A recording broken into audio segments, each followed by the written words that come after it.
using our kinematic equations in one dimension. So it's important to remember that the kinematic equations that I gave you, so 1D kinematics, the equations are delta x is v naught t plus 1/2 at squared, that v is v naught plus at, and that v squared is v naught squared plus 2a delta x. It's important to remember that these equations apply to problems that have a specific requirement. What's the requirement for these problems? Displacements. Speed. It doesn't have to do with displacement. Oh, it'd have to be one dimension. It would have to be a straight line. No, they'll work in 1 dimension, 2 dimensions, 3 dimensions, whatever. We've only talked about how to apply them in 1 dimension, but they'll work in any dimensions. It has to do with one of these 5 variables. The requirement is that acceleration has to be constant. Oh yeah.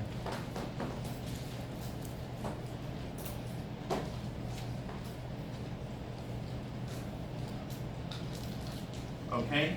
If acceleration is not constant, then those equations will not work. Okay, but assuming that you encounter a problem where the acceleration is constant, then those equations absolutely will work. Okay. Last class I introduced gravitational acceleration. I'm pretty sure I played the video of the bowling ball and the feathers falling in a vacuum. You guys remember that? Yeah. And I said that all objects, regardless of their size, regardless of their weight, all objects in a vacuum will fall under gravity with the same acceleration. And that acceleration is about 10 meters per second squared. Okay? So let's do a vertical problem. One-dimensional problems don't have to be horizontal. They could also be vertical. If I'm simply dropping an object straight down, that object is going to move along a straight line, and that's going to be a one-dimensional problem. So let's imagine you stand at the edge of a well of unknown depth. If you drop a penny down the well and it takes 6.2 seconds, let's just say 6 seconds to hit the bottom. A, how deep is the well? And B, how fast is the penny traveling when it hits the bottom? Okay? So before we solve any problems, I want to draw a picture. Okay? Excuse my brief bout of dyslexia. Before we solve any problems, let's draw a picture. So here's our well. We don't know what depth it is. Here's our penny. Our penny is going to travel down, and it's going to have some final velocity right before it hits the bottom of the well. Okay? During this trip, it's going to undergo a displacement delta x downward. during this trip, it's going to have an acceleration. Where's that acceleration going to the point? In the same direction. Oh no. Downwards. Oh. Right? It's going to be under the influence only of gravity, and gravity always points downward. Okay? Alright, so there's our picture. And then the time taken for the trip, there's no arrow for time because time is not a vector, it's a scalar. The time taken for the trip, I said, was 6 seconds. Now the approach to any kinematics problem is the same. Come up with 3 variables that you know out of the 5. The 5 are displacement, initial velocity, final velocity, acceleration, and time. Come up with 3 out of any 3 out of those 5, and then you can solve for the other 2. So what 3 things do we know in this problem? Initial time. You know, time, Initial. right? Time is 6 seconds. I heard acceleration. Before we can say what acceleration is, because acceleration is a vector, we need to choose a positive direction. The vectors have a direction, either up or down in this case. And so vectors will either be positive or negative depending on which direction you choose to be positive. So what do you guys want to be positive, up or down? Down. Down? Yeah. Okay, does not matter which, you just have to choose one. It makes sense to call down positive because everything in this problem is moving downwards. So it does seem natural to call down positive. Okay? So acceleration is going to be what? 9.81. 10. Let's call it 10. It is 9.81 is the accepted value of gravity, but in this classroom, I'm going to use 10 just to make the math simpler. Positive or negative? Positive. It's important that you guys don't think about gravity as being negative 9.81 meters per second or negative 10. Don't think about it like that. A lot of resources, whether it's your textbook, whether it's online videos that you watch, whether it's Khan Academy or whatever you guys might use, whether it's a tutor, a lot of resources want to talk about gravity as being inherently negative. Gravity is not inherently negative. There is no such concept as positive or negative ingrained into the physical universe. Okay? We can all agree, though, that gravity points down, so it's always best to associate gravity with down. In this problem, we call down positive, so gravity is actually positive. Okay. Now, the third variable, I heard somebody talk about initial velocity. What would the initial velocity be? 0. 0. Okay? When you're talking about problems where an object is simply dropped, you should assume that it's dropped from rest. Okay, if I hold my marker and I simply let it go, what's my marker's speed before I let it go? 0. 0, right? It's not moving, and so it falls from rest.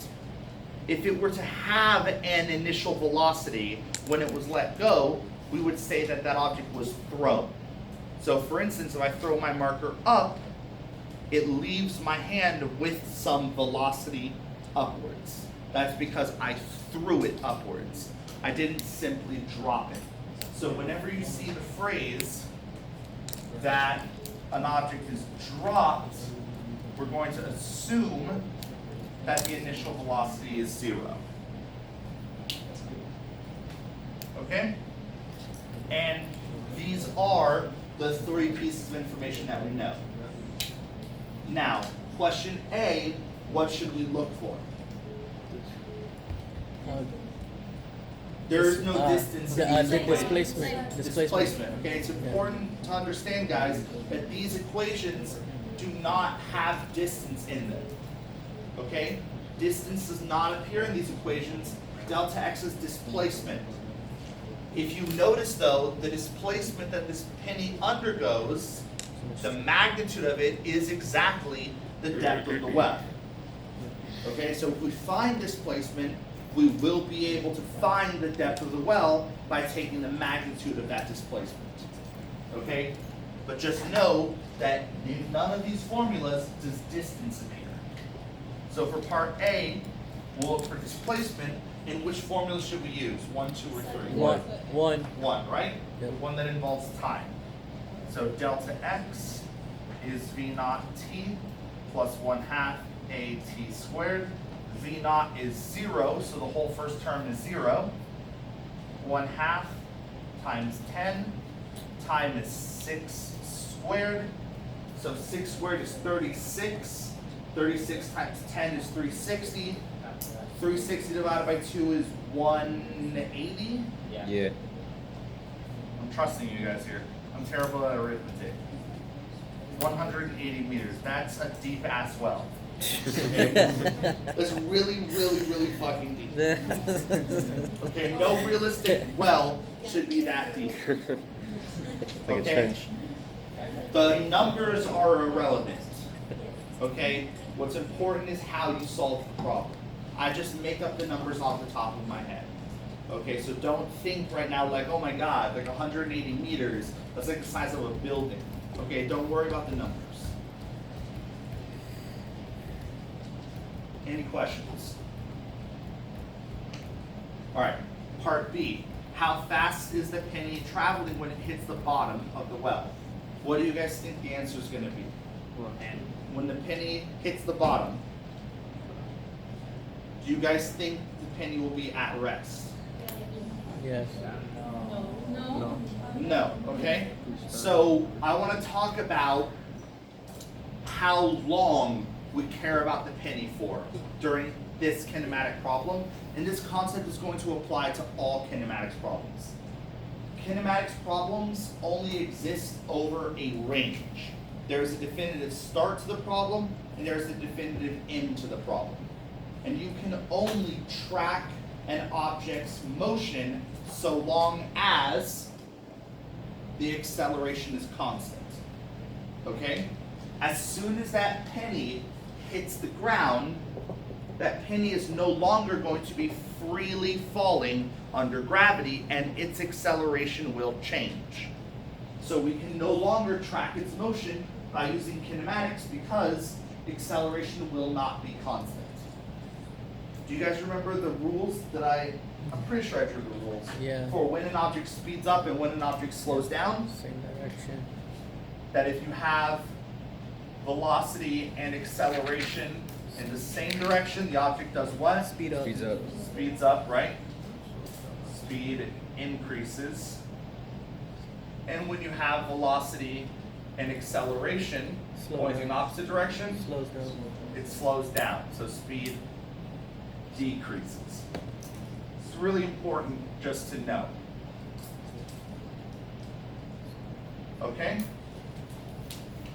This penny's velocity is pointing down, and when it hits the ground, it's going to slow down. So when it comes into contact with the ground, the acceleration due to the ground points where? Opposite direction. Which is Uh-oh. up. Negative. Gravity points where? Down. So clearly the acceleration changed. Because when the penny was falling, the acceleration was down, and now when the penny hits the ground, the acceleration is up. So there's a whole extra motion of this penny bouncing, and eventually the penny will come to a stop. But none of that motion after it hits the ground do we care about because we cannot model it using kinematics. It violates our restriction.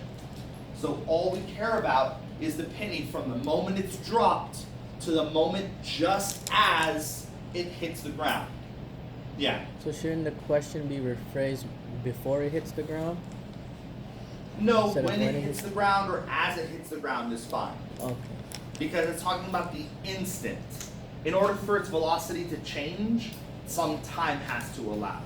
So if I were to say just after it hits the ground, Not that that before. would be a different one. Okay. Just before it hits the Yeah. ground or as it hits the ground are the same question. Yeah. Okay? If I were to ask just after it hits the ground, that would be a different story. That would allow some time to change, that would allow a new acceleration to take over, and that would be unacceptable. Yeah, but what I'm saying is the question says when it hits the ground. Yes, so when it hits the ground, Yeah. the instant it hits the ground, no time has passed. So no new acceleration has started yet, so the penny's velocity hasn't changed. Okay, The so question gotcha. just before it hits the ground and when it hits the ground are the same question. Okay. Okay, they talk about the same moment in time. Any other questions? So the point is that there is always going to be motion outside of the bounds of our kinematics problem. How did the penny get to this point? Right? The penny was probably carried to that point from somewhere else. We don't care about that. Right? That penny was forged out of different metals. We don't care about that either. Those atoms eventually, if you go back far enough, came from like a star. We don't care about any of that shit either.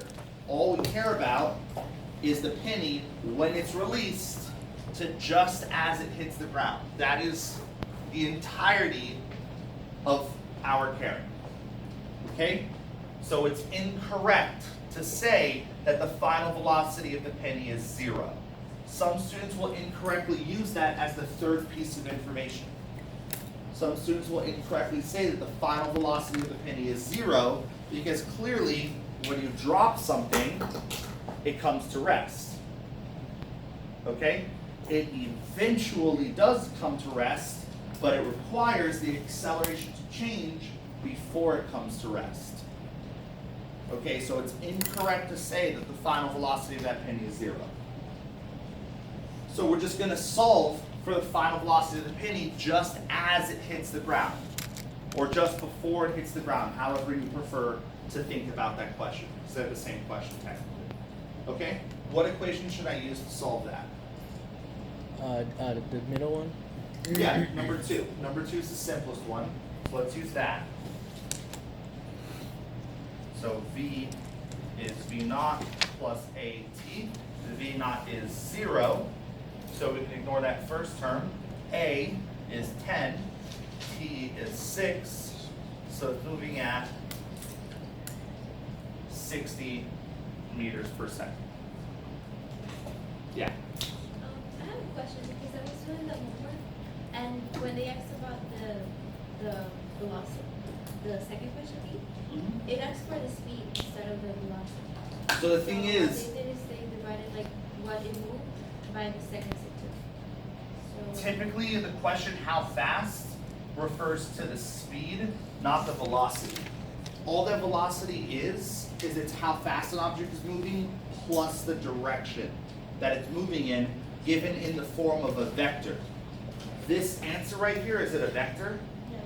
no. No, it's a scalar. This answer right here technically is a vector because it's positive 60. Okay? So this is technically the velocity. But all you have to do to take that velocity information and convert it into the scalar speed information is to just take the absolute value of it. So the absolute value of V is the speed, right? Just the magnitude of V is the speed, and that's still 60. You would notice it if I chose up to be the positive direction. If I redid this entire problem,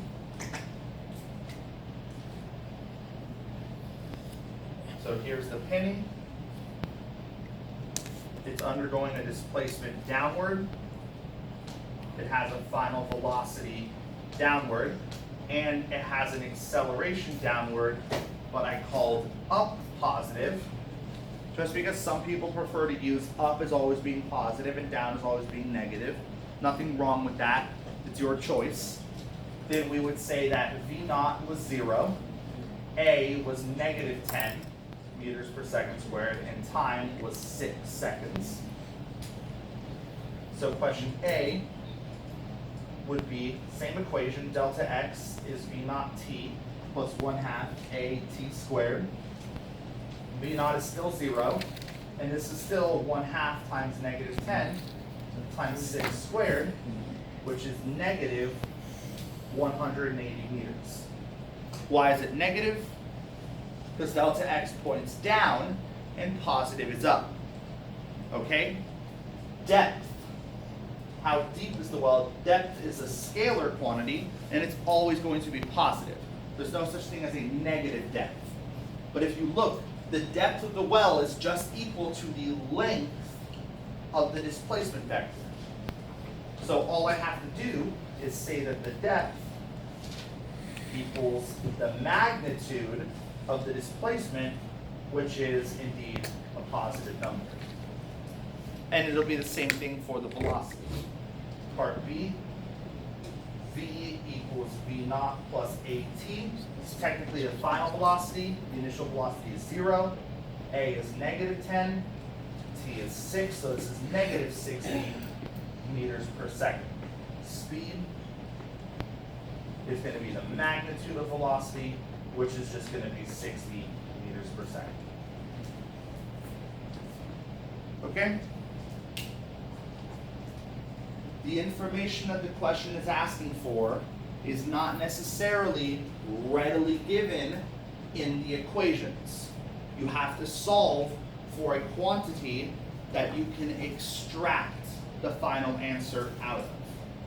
So depth does not appear anywhere in these formulas. Okay? But what you have to recognize is that the magnitude of the displacement, essentially how far the penny falls, is equal to the depth. And you extract that information out of the information you get about the displacement. Yeah? I have another question.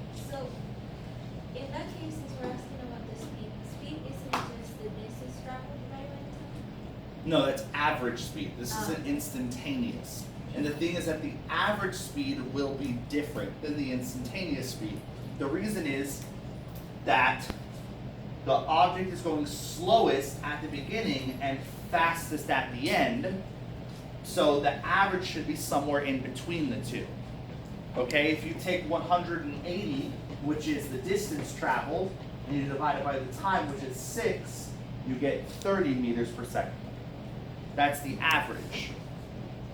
And it's less than the speed just before it hits the ground, because the speed just before it hits the ground is the fastest it's going to be traveling.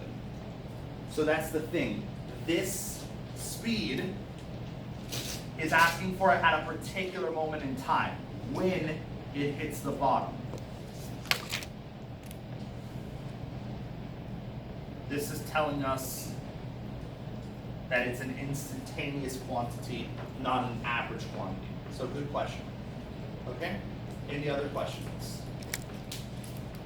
Instantaneous versus average quantities are important to remember. Everyone good about this question? All right.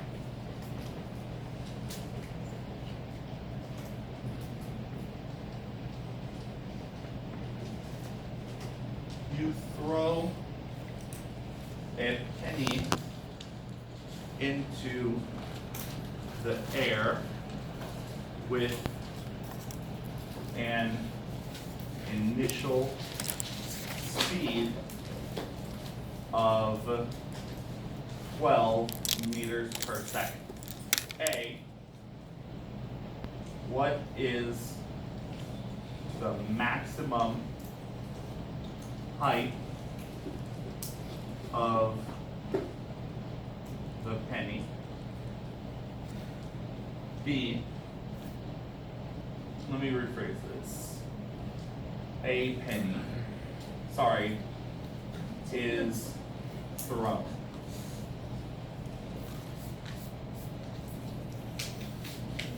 I specifically want to rephrase it for a reason. What is the maximum height of the penny? How long does it take the penny to reach its maximum height? See how fast would the penny be traveling when after it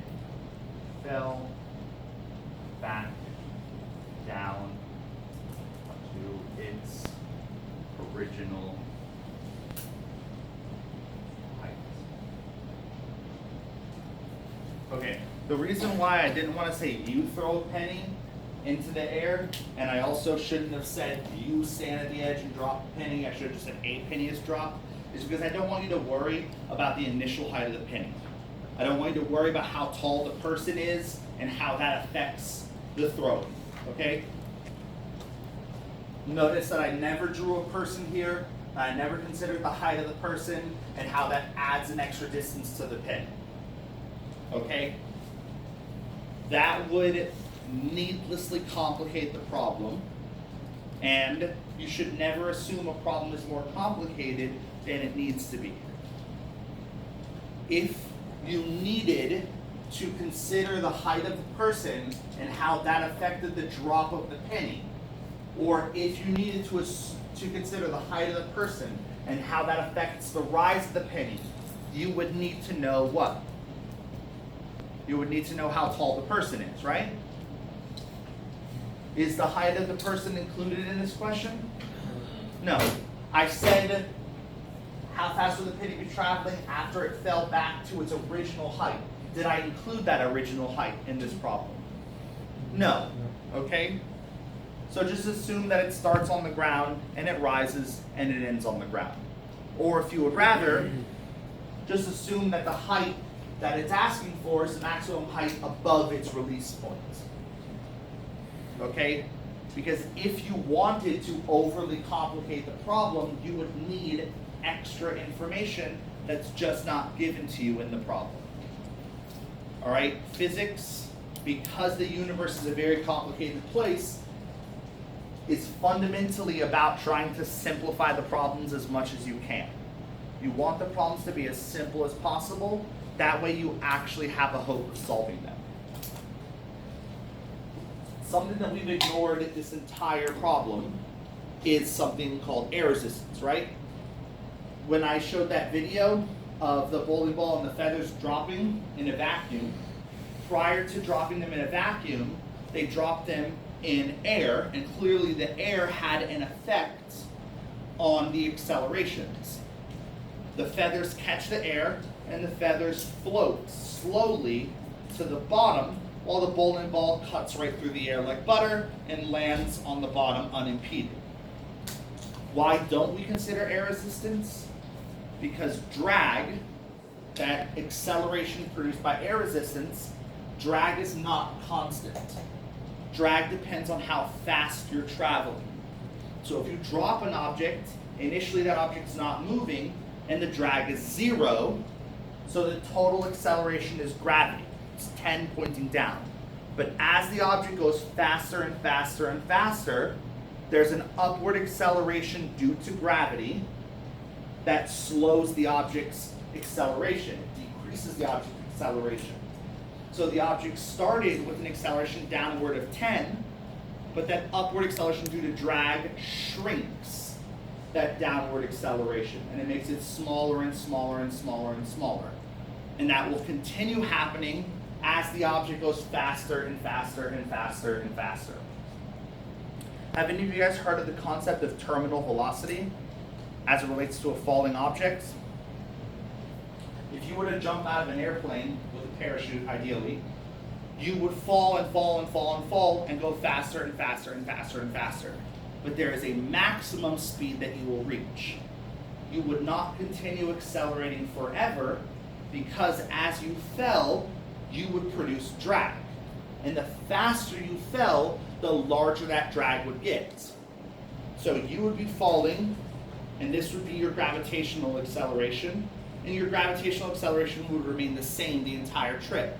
But as you move faster and faster and faster and faster, upward acceleration due to gravity would get bigger and bigger and bigger and bigger until it matched the downward acceleration due to gravity. Once those accelerations are matched, what's your net acceleration? If you have 10 down plus 10 up, it's 0. So you stop accelerating, your speed stops increasing, and you've reached your terminal velocity, the fastest possible acceleration. The problem is that we cannot consider this because In kinematics, all of our accelerations have to be constant. We cannot consider changing accelerations. Okay, just the math doesn't work. All right? So we're going to consider the simplest possible problem given the information, and that's something that's going to be true at all points in the study of physics. You always want to consider the simplest possible problem. Okay? So, let's imagine this picture. Here is our penny with an upward initial velocity. So notice that I said that the penny is thrown. Now we're not considering its initial velocity to be 0 because it's being thrown upward. And for parts A and B, we're considering it rising to its peak. Okay? During that rise, it's going to have a displacement upward. It's going to have an acceleration downward. And it's going to have an initial velocity upward. What direction do you guys want to choose to be positive? Up or down? Up. Up. Okay? That's where it's going, so up is a natural choice. So let's just call up positive. So what are the 3 variables that we know? Initial. Initial velocity Acceleration. is what? 12, right? Yeah. Acceleration, 10. I heard, 10. it's not 10 in this problem. It's Negative, negative oh, yeah. 10 in this problem. Its magnitude will always be 10, at least as far as I'm concerned, Direct. in this class and on the exam. For Mastering Physics, it might want you to use 9.8. It might want you to use 9.81. In some problems, it might even want you to use 10. It'll probably tell you on the body of the problem. It'll tell you in the text what to use G as. Okay? But in this problem, since we called up positive, acceleration needs to be negative. And now what's our third piece of information? If you are ever stuck and you are trying to find that third piece of information, it helps to know what that third piece of information could possibly be. There are only 5 total pieces of information. There's displacement, there is initial velocity,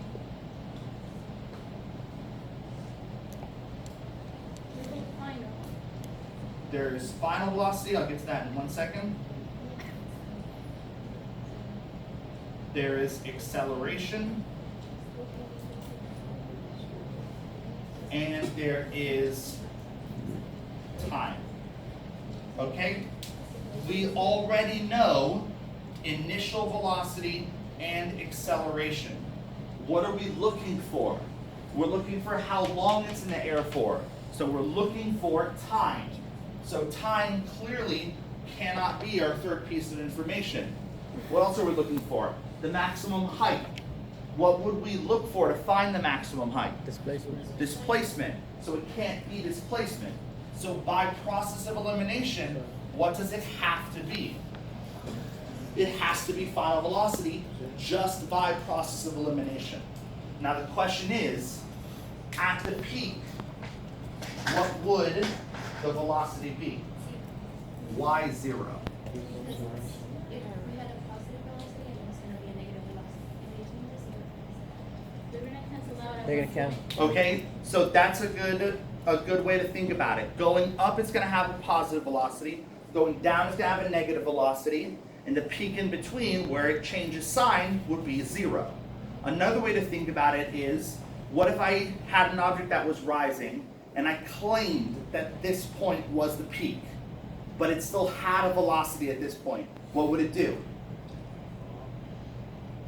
So we have an object that rises, and I said that right here, I'm claiming this is its peak, but it has a velocity at this point. What would the object do? Hit something. No. It would continue rising, right? If it has velocity, it would keep going. I'm not saying that it stopped. I'm saying I'm claiming that that's its highest point. Okay, I'm not saying that it is its highest point. I'm claiming that it's its highest point. So if I have an object that rises and I say this is its highest point, I call that its peak, but it still has a velocity, it's just going to go higher. So was I right when I called that point the peak? No. No. So the peak has to be the point where it slows down and slows down and slows down and slows down and just stops and then starts falling. Okay? The velocity is always going to be 0 at the peak. Okay? I want to put a big fat asterisk right here because this is going to be important next chapter. That is only true in one dimension. When you have an object moving in 2 dimensions like this, the velocity won't be 0 at the peak.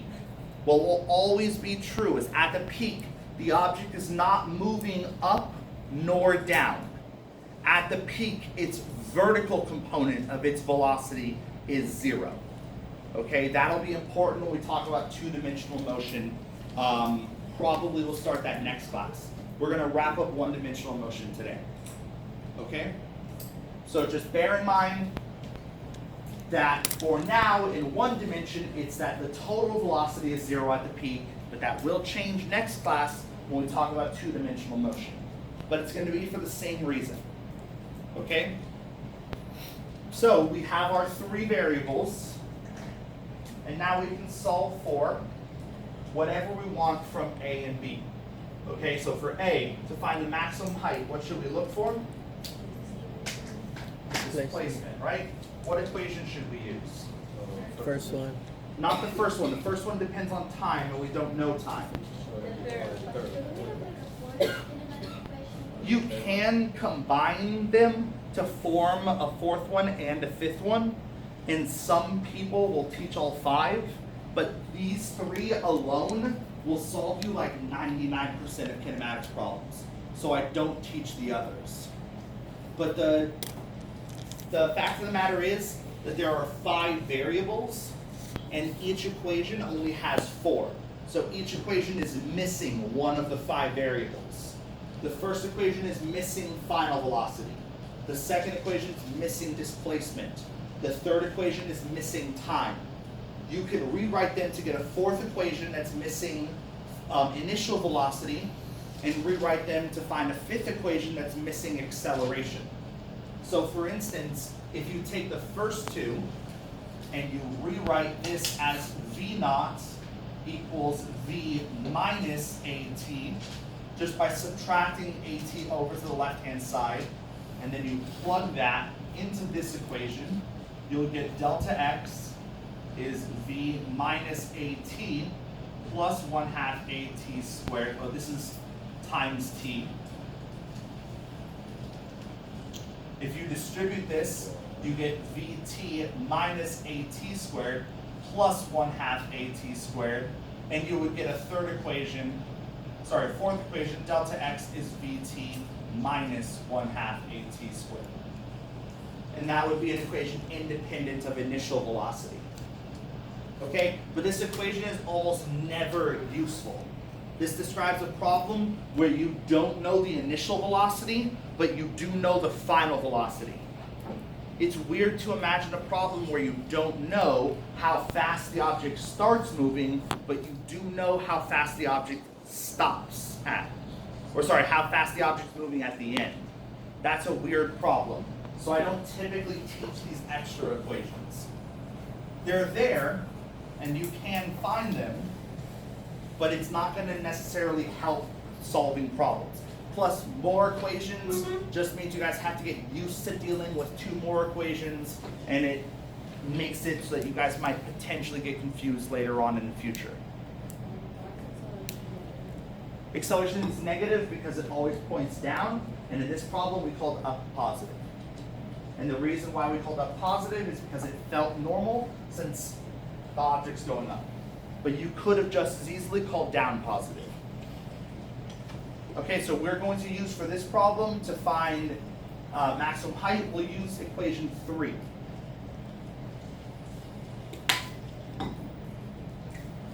So v squared is V naught squared plus 2a delta x. V final is 0. Subtract V naught squared over to the left-hand side and divide by 2a. So we're going to get delta x is negative V naught squared over 2a. Negative V naught was 12 divided by 2 times negative 10. Notice that the signs cancel, which gives us a positive displacement, which is important because our displacement is up, and so it should be positive. Okay? It's important to recognize that the signs work out. So that's 144. What did you say it was? 7.2. Sounds right. Okay?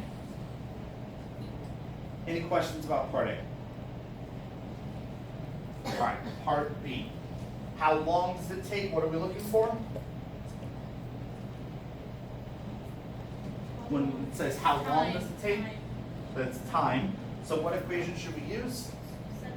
Second one, right? Why not? V is V naught plus AT. V is 0, the final velocity. Subtract V naught over, so make it negative V naught, and divide by A. Time is negative V naught over A. V naught is positive 12. A is negative 10. And once again, it's important signs cancel because you should always get a positive time. So you get negative 12 divided by negative 10 is positive 1.2 seconds.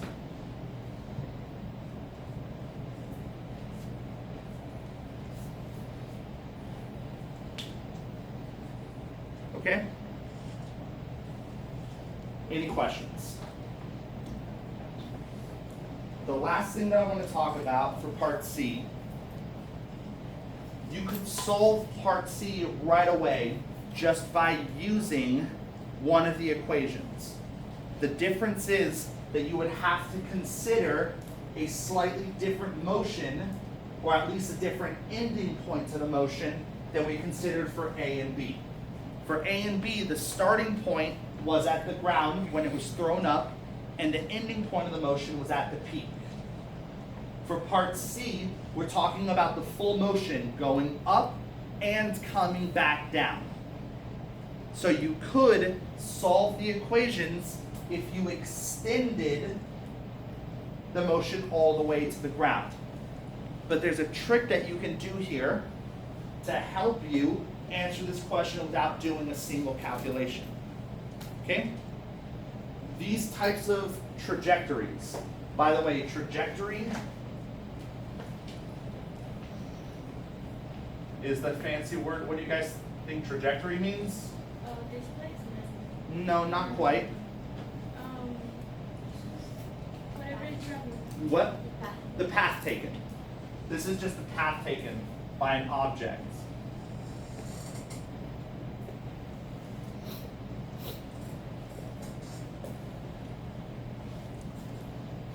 No, I was just gonna say through space, but I didn't mean literally like outer space. I just meant through like X, Y, and Z. Okay? Trajectory is just a fancy word for a path taken by an object. Okay? Whenever you have what's known as a projectile, where a projectile, or more specifically a ballistic projectile, is an object that once it gains its speed is let go and allowed to freely feel gravity. Okay? So a bullet is an example of a ballistic projectile.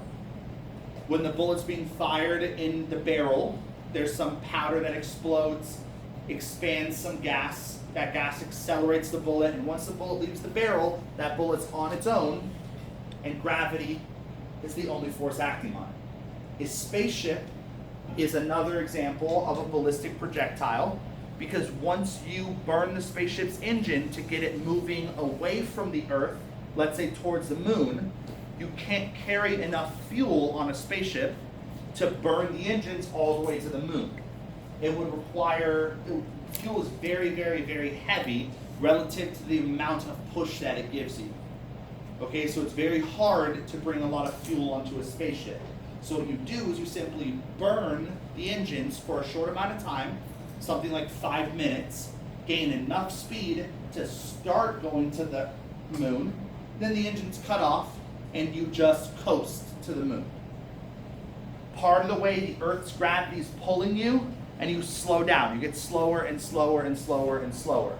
But eventually, as you get closer and closer to the moon's gravity becomes stronger than the Earth's gravity, and you start speeding up as you get closer and closer and closer to the moon. Okay?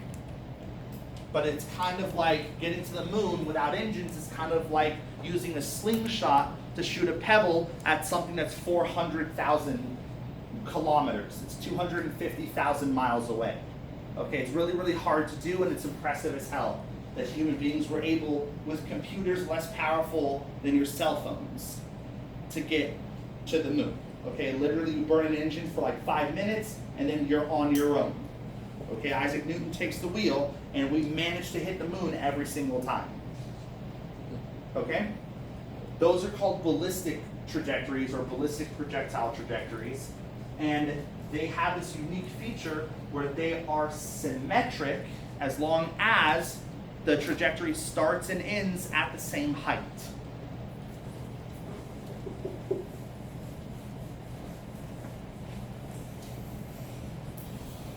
By the way, we are not going to consider any non-ballistic trajectories.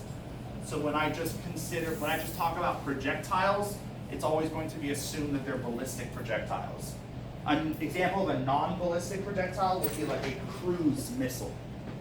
You have two common types of missiles, by the way, if you ever hear the terms, cruise missiles and ballistic missiles.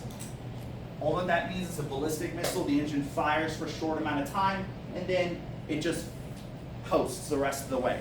Gravity carries it. A cruise missile has an engine burning the entire time. Okay, it has its own power source. So we're never going to consider anything with its own power source. We're only going to consider ballistic projectiles. Okay, things that once they have been accelerated, once they have that initial speed, the only acceleration they feel is gravity.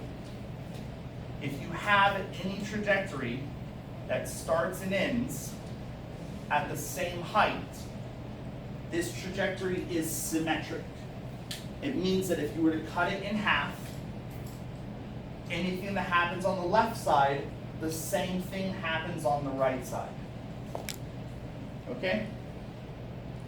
For instance, if this stone or this penny or whatever it is takes 1.2 seconds to go up, how long would it take to drop back down to the same height? 1.2 seconds. Okay, that's the beauty of knowing that this trajectory is symmetric.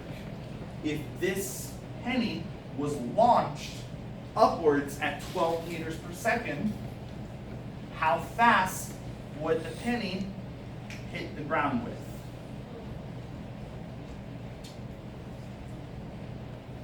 "12 meters per second. Okay? So the answer to part C, without having to do any work, since it's falling back down to its original height, that means that the motion is symmetric. Since the motion is symmetric, if it went up, if it was launched at 12, it comes back down once it reaches the same height at 12. Okay, so you don't have to do any work. The answer to part C, how fast this speed is 12 meters per second. You could, if you want to, work the equations and come to the same conclusion.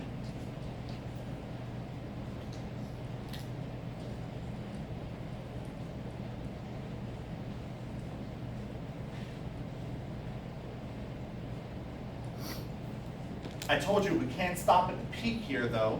We have to go all the way down to the point where it hits the ground. gravity is still pointing down. Let's say that up is still positive. What three things do we know? Our three pieces of information might change because our initial and final points, our motion is different. Technically, our initial point is the same. It's our final point that's different, but that's going to change some of these. For instance, the final velocity is no longer 0. It was 0 at the peak, but as it falls, it speeds up. So we know for a fact the final velocity is no longer 0. And that's just because the final point is not the same. The final point here was at the peak, where the velocity is 0, but now the final point is at the ground, where the velocity is not 0. The initial velocity, however, is still 12, because our initial point hasn't changed. Our acceleration is still negative 10 meters per second squared, because it's still a free fall problem. This is still a problem where the object is only under the influence of gravity, so the acceleration is always going to be gravity. The question is, what's the third variable going to be? You can always look back to the list.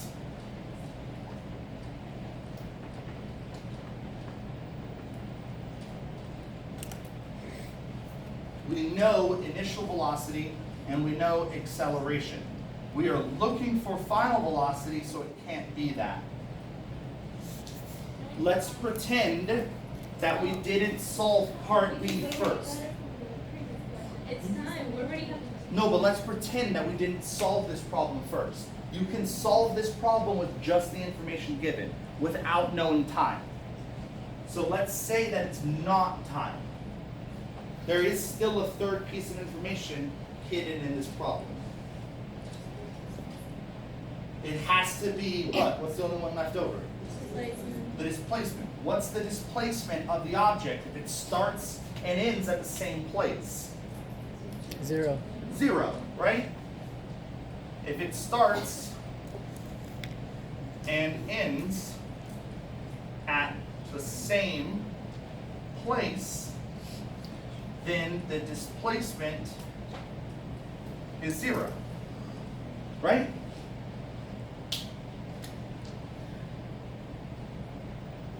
So what equation should we use to find final velocity? The last one. Third one, right? So v squared equals v naught squared plus 2a delta x, where delta x is 0. This gives us two solutions, that v is plus or minus v naught. When it hits the ground, is it going in the same direction or the opposite direction as when it was launched? Opposite. So it should not be the plus solution because it should not be moving in the same direction.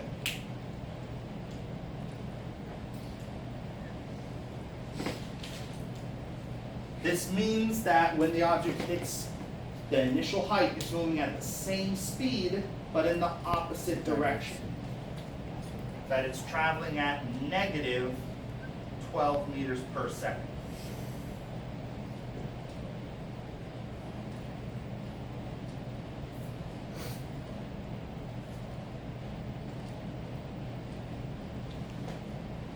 Okay, so you see, the equations agree.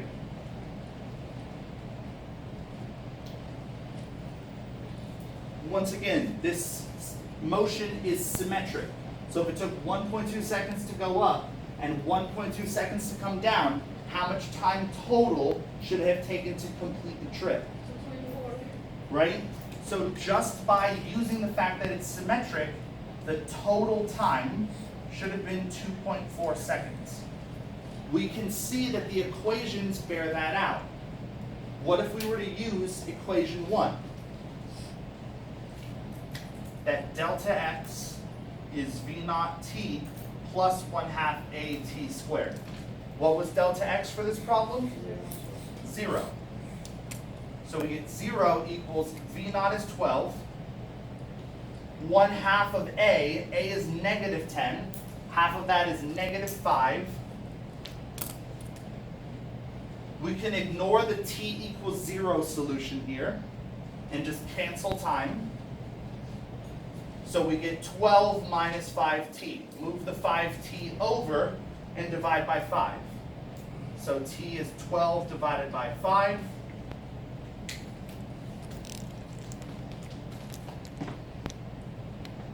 Which is 2.4 seconds. Okay, so you see, just working the equations, it gives us exactly what we expect to get. So there are, Our final answer for C will be positive, right? Because it's the speed, and we're talking about the. yeah, if it's asking about how fast it's going, it would be the speed. So you would just call it positive 12. Okay? Exactly, the magnitude of the velocity. The reason why we get negative 12 here is because v is a velocity, and the negative sign gives us the direction. So you would write it as 12. Okay? But the point is that if you were to know conceptually that any projectile trajectory that starts and ends at the same height is symmetric, if you were to have known that, you would not have needed to do any math. Okay? You could have simply known this and used the symmetry of the problem to know right away that the final velocity has to be the same as the initial. Okay? By the way, any 2 points at the same height on the trajectory are going to have the same vertical velocity. Any 2 points.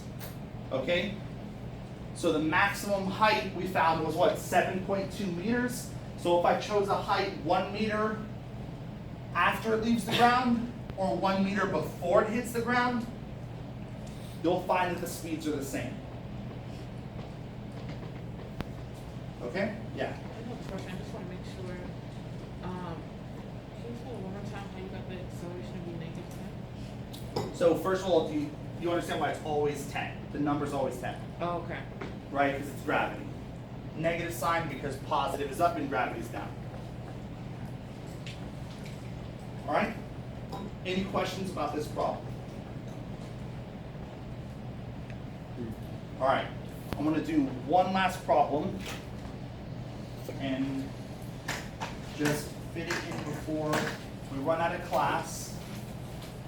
We're running out of class time. Yeah, we still have 10 minutes.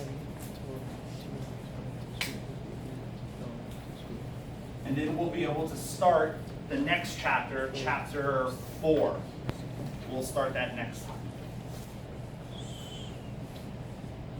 All right. There are certain problems where the acceleration is not constant for the entire trip, but you can break the trip up into segments where the acceleration is constant. And you can solve each segment of constant acceleration like its own individual kinematics problem.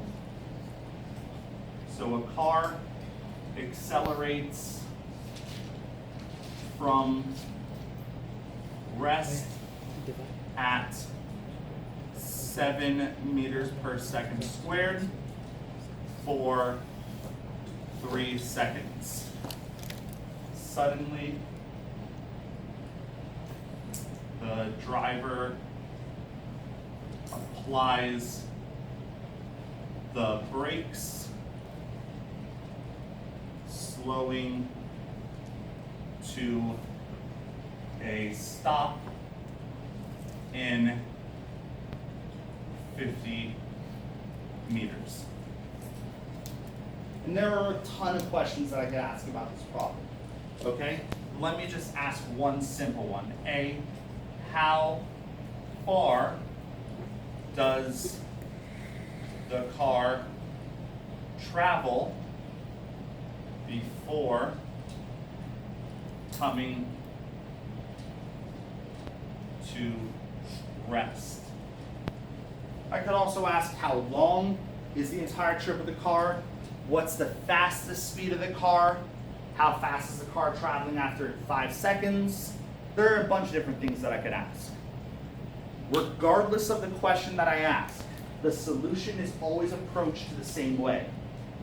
It's important to recognize that for the entire trip, from start to finish, the car's acceleration is not constant. Initially, the car is speeding up. So if we were to say the car was moving to the right, where would the acceleration point? If the car is speeding up, Oh, right direction. it would point to the right, Yeah. point to the same direction. Velocity and acceleration must be pointing in the same direction for an object's speed to increase. However, after 3 seconds, the car applies the brakes and it slows to a stop. Opposite direction. So after those 3 seconds, if the car is moving to the right, where's the acceleration point? Opposite direction. Opposite direction. So for the first 3 seconds, the acceleration is pointing to the right. After 3 seconds, it's pointing to the left. So for the entire trip of the car, is the acceleration constant? No. No, because clearly it changes direction. Okay? Since acceleration is not constant, you cannot apply these equations to the entire trip as a whole. You must split it into 2 different motions. Okay? Let me write one thing that was really important here. Assume the car brakes at a constant rate. I just want to assume that while the car is braking, the acceleration is indeed constant. Okay? So we cannot treat the entire motion with kinematics, but we can break it up into 2 parts. Part 1, the car is speeding up, and the acceleration is a constant 7 meters per second squared. Part 2, the car is slowing down, and we don't know what its acceleration is, but the problem tells us to assume that it's constant. So we cannot treat the entire motion with kinematics, but we can treat part 1 and part 2 like 2 independent kinematics problems. Okay? So let me draw a picture here. So here's our car. It's at rest.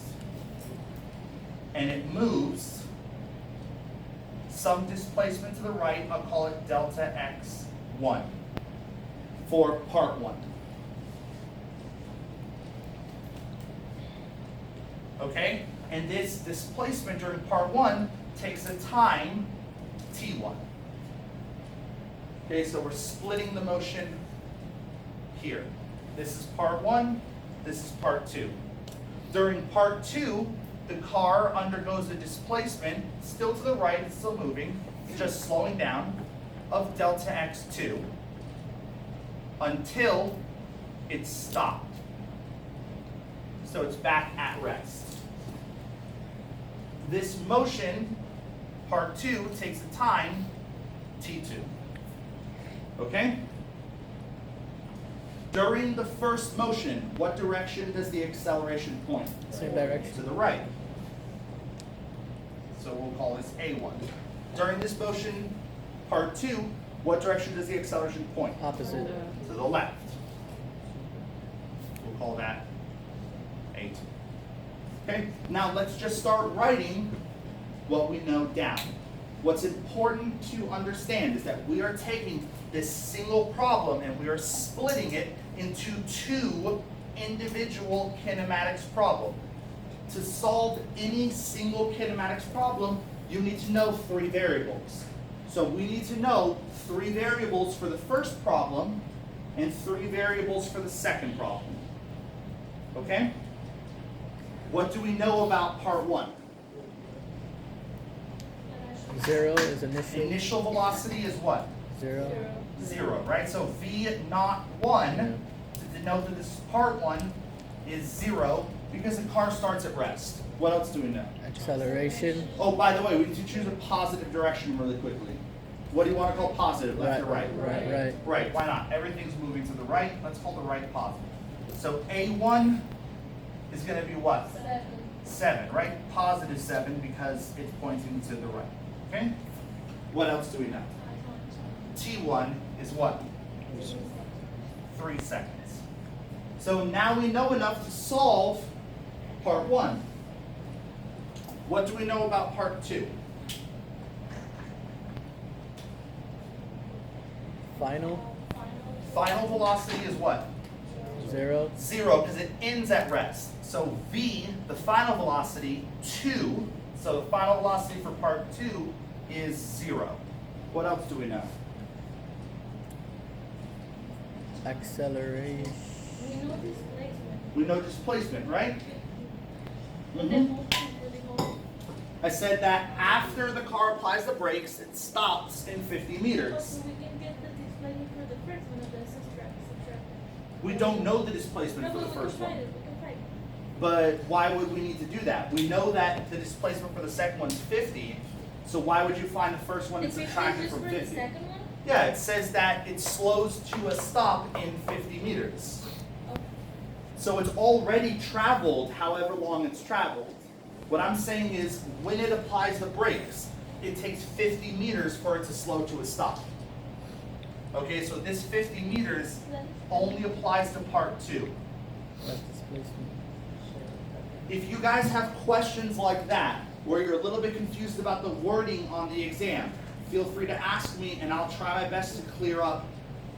There are certain things that I obviously can't answer on the question, but if it's something like this, where you're a little bit confused about what this 50 meters pertains to, does it pertain to the beginning, does it pertain to the end, or does it pertain to the whole thing, that I could answer.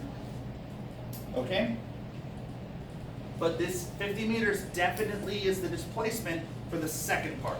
That's how far it travels while it's applying its brakes. Is it positive or negative? It is. Positive, right? We call the right positive, pointing to the right, so that's positive 50 meters. And we have acceleration. We don't know acceleration. Do we know time to? We don't know time. Do we know the initial velocity for part 2? No. We don't know this third piece of information. It's missing. So as of right now, we cannot solve part 2. But even though we're treating these as if they were 2 independent problems, they aren't actually 2 independent problems. They are connected. And they're connected like this. That the final state of the car in part 1 is the initial state of the car in part 2. So if we can find the final velocity of the car in part 1, that's equal to the initial velocity of the car in part 2. These guys are equal. Okay, so really quickly, let me solve it because we're almost out of time. If I wanted to find displacement, which is what we're looking for, I would use equation 1. So delta x1. Oh, by the way, for part A, we don't even need to solve anything about question 2. But this is how you would solve it in general. If I had part B, part C, whatever. Delta x1 is v01 t1 plus 1/2 a1 t1 squared. v01 is 0. 1/2 a1 is 7.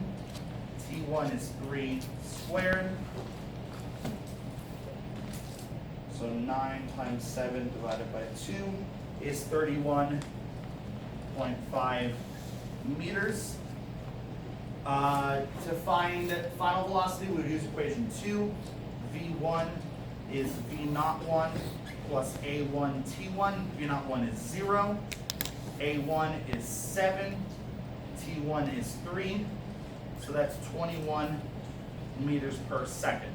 And what's important to realize is that the final velocity from part 1 is carried over as the